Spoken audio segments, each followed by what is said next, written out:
Hello everyone in another Tinto Flavor. This is Tinto Flavor number 30, dated back to 4th of July 2025 about France. And 4th of July, this is a very special day for me because it's also the day of independence for United States of America.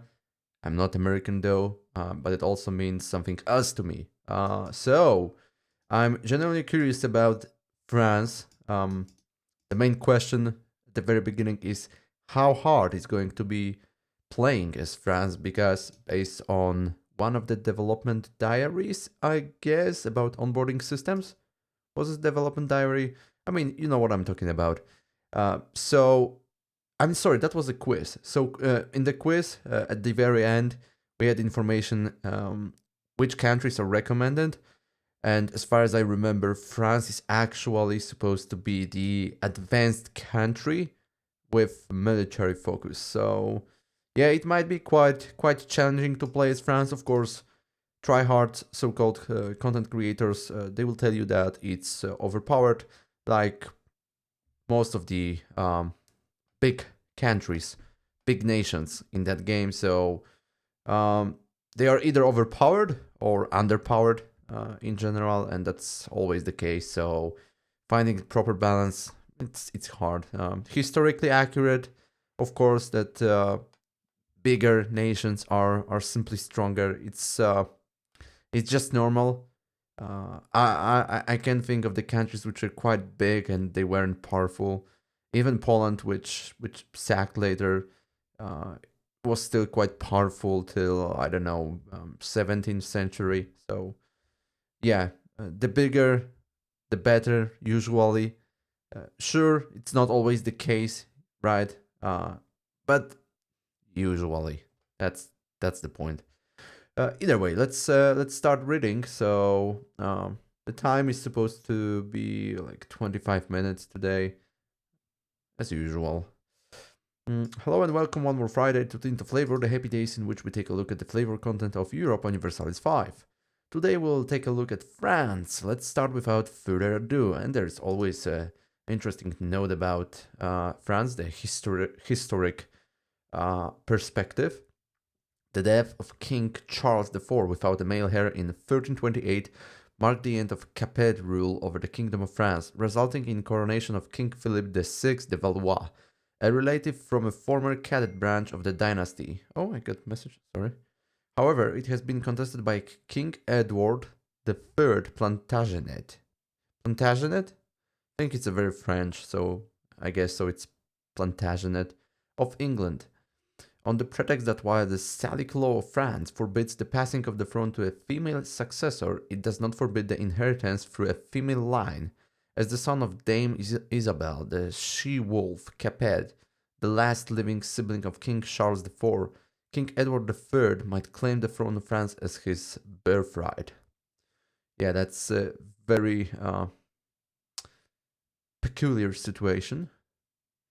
The tension over both countries has worsened over the past years as our hospitality of the exiled young ruler of the Scots, King David II the Bruce, has enraged the English court, whose Balliol puppet seeks to seize that crown. As a response, King Edward III has also recently granted refuge to Sir Robert d'Artois, who escaped calls to face trial in Paris for his attempts to seize the county of Artois.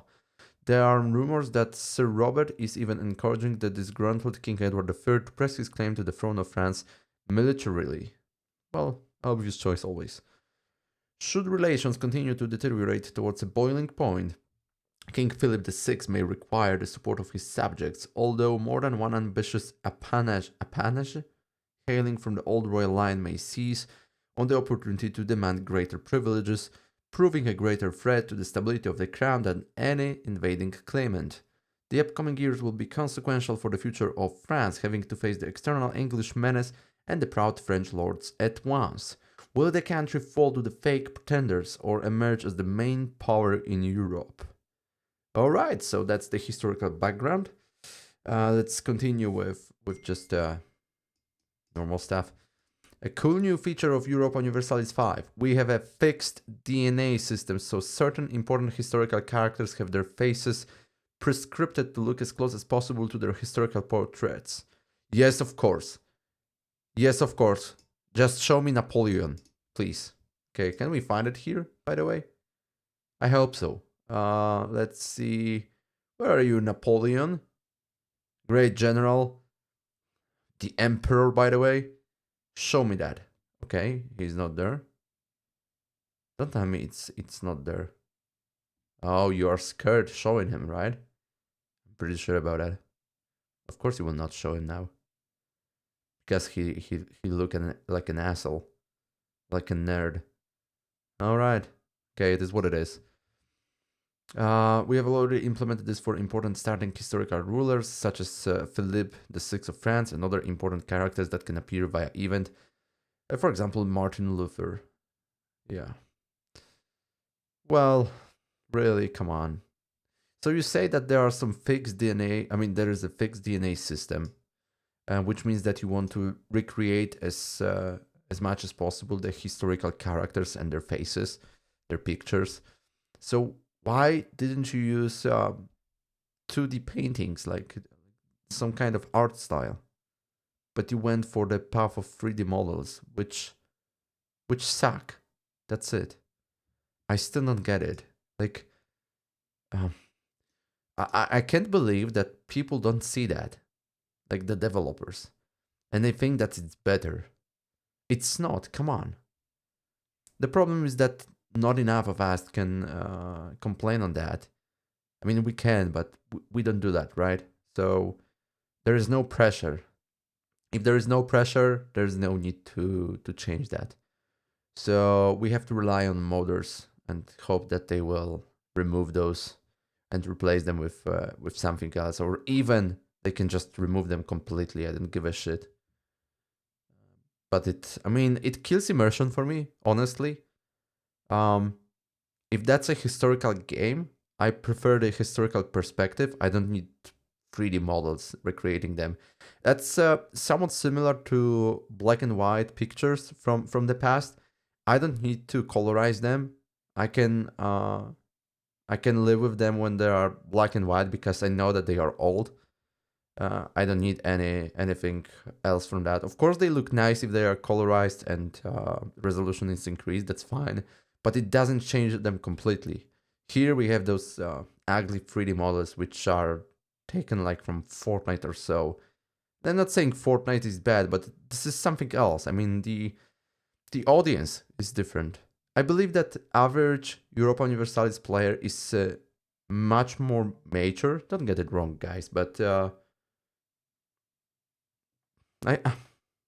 that's my perspective. I mean, the average player is more mature. It's older for sure.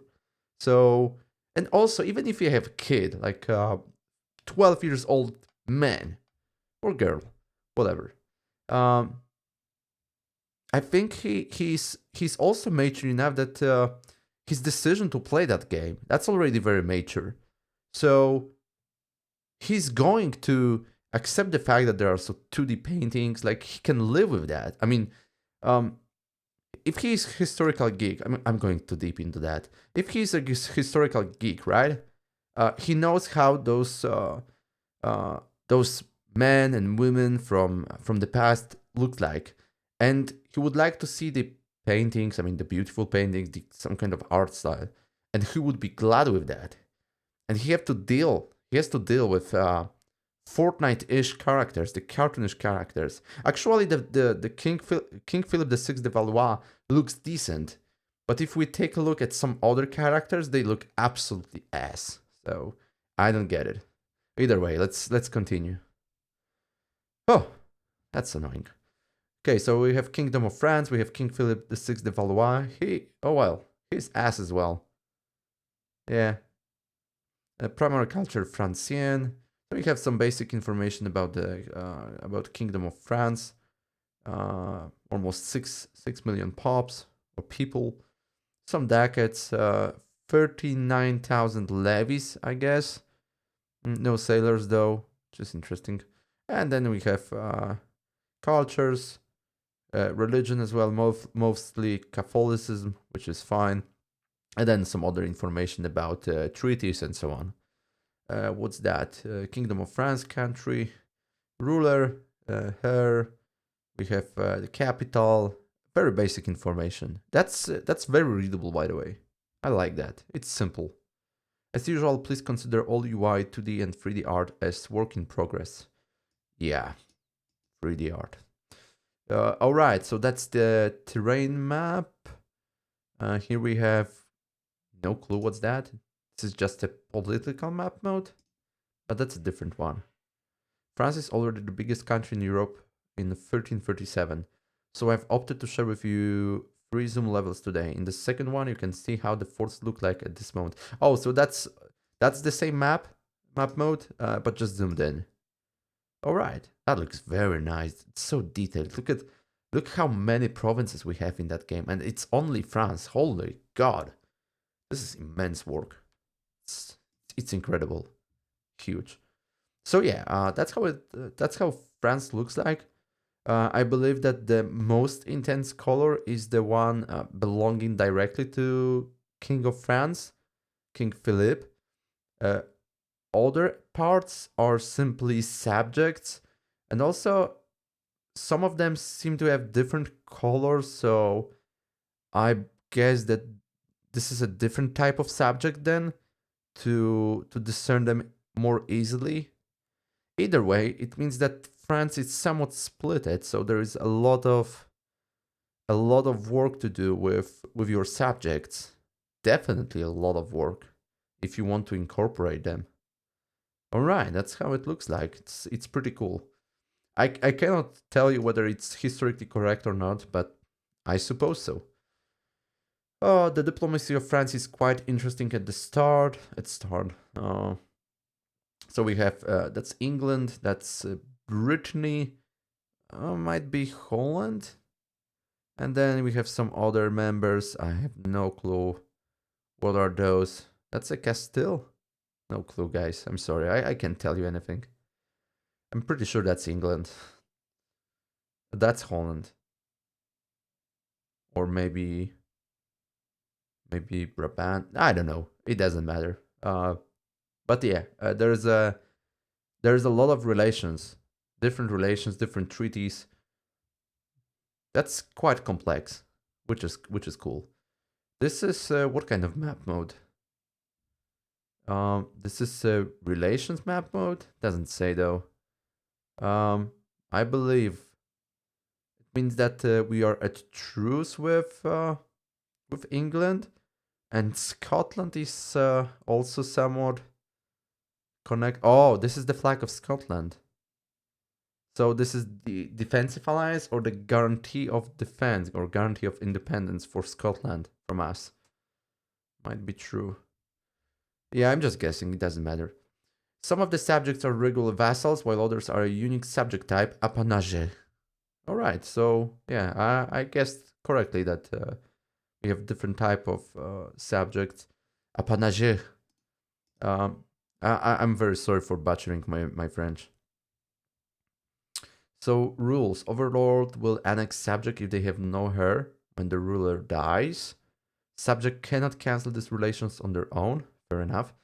Overlord cannot cancel this relation. Interesting. So we cannot kick out the apanage. We are just tied infinitely.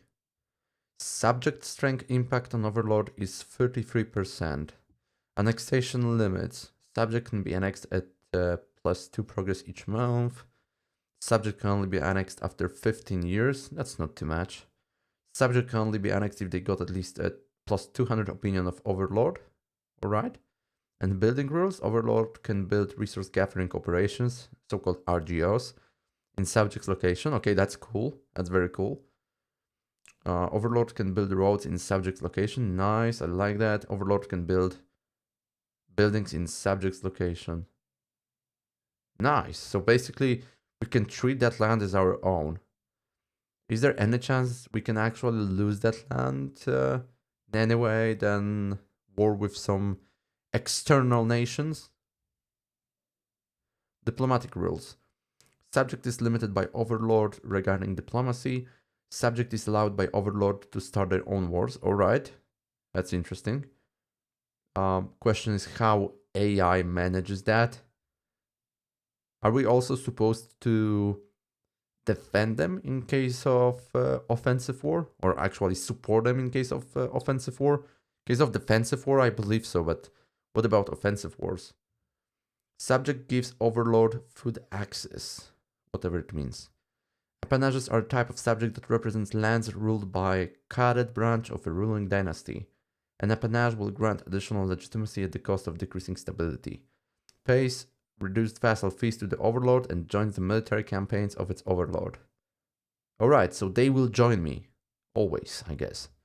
What about them? If they declare wars? Are we supposed to join them as well? And what if they lose that war? How that's gonna affect us? Okay, there is even more. Subject gives overlord for access. Okay, country will not join country's defensive wars.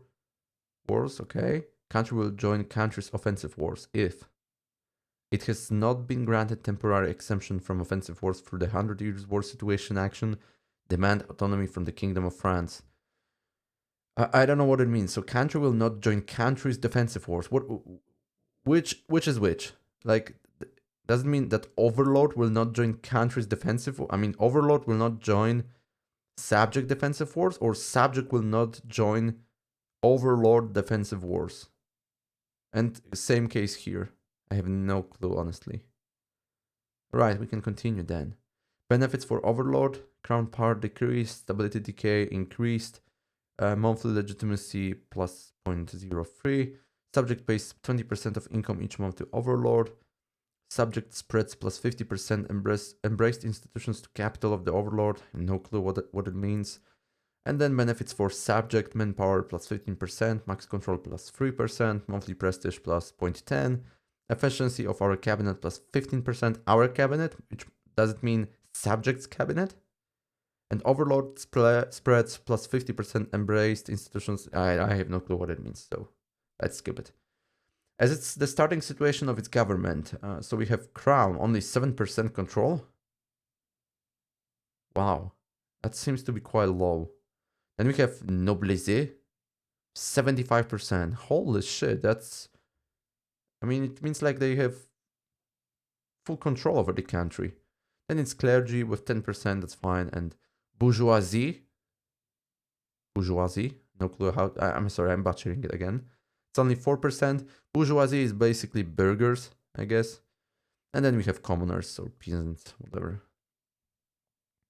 Alright. The French nobility is a bit powerful, isn't it? Yeah, absolutely. It's ridiculously powerful. I think the goal is to actually decrease their power and increase the power of crown. Otherwise, I have no clue what can happen, like some kind of civil war, rebellion, who knows. These are the starting unique reforms and privileges of France. Let me just check where I would like to finish.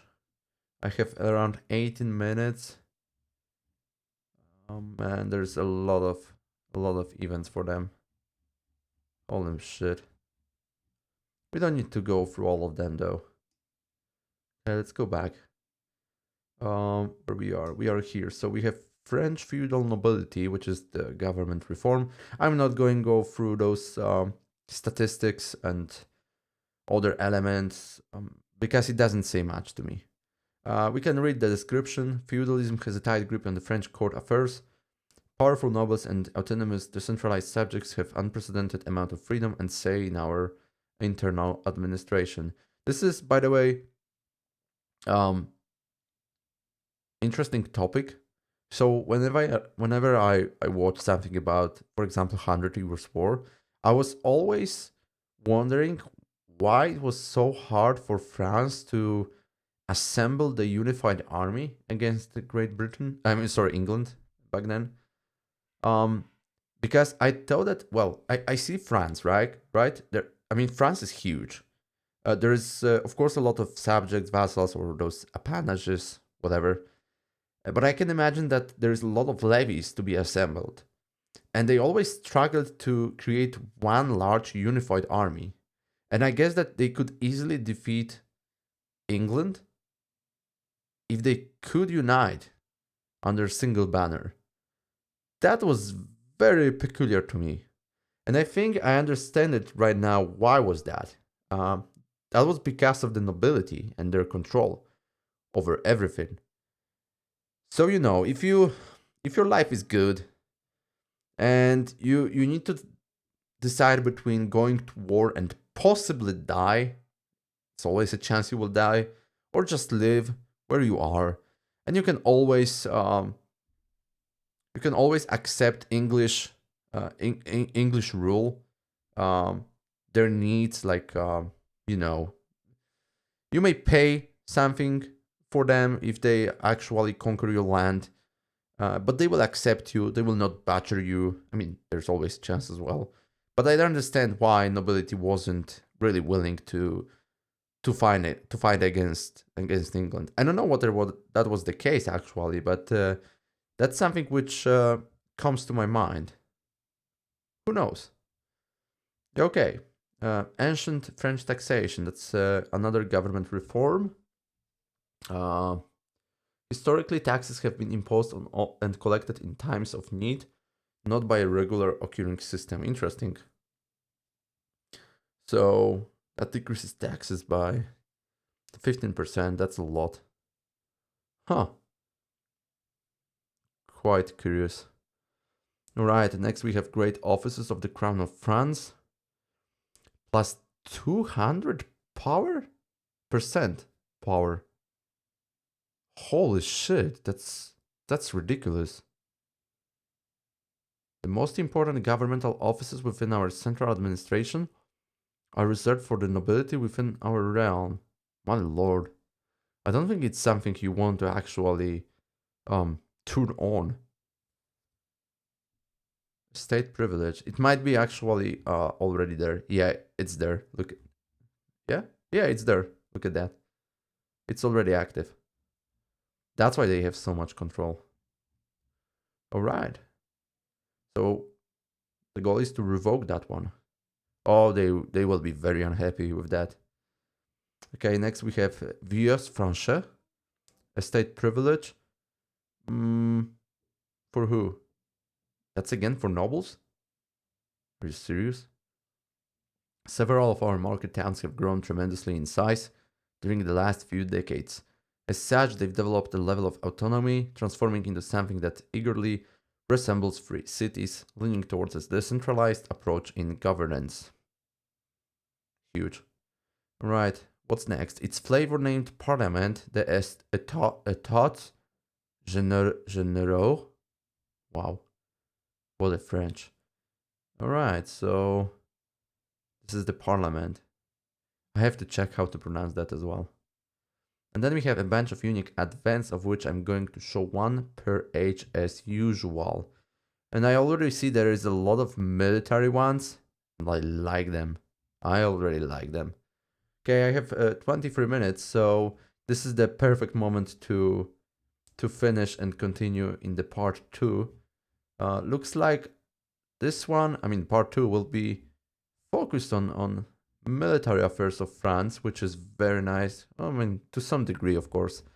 But I guess that actually France is militarily quite decent and capable. So I'm glad of that. Also, that quiz suggested that France is a good choice if you are a military guy. So nice. Okay, so that's where we'll finish in the part 2. I hope you like it and hopefully see you in the next one. So once again, thank you very much and see you next time. Goodbye.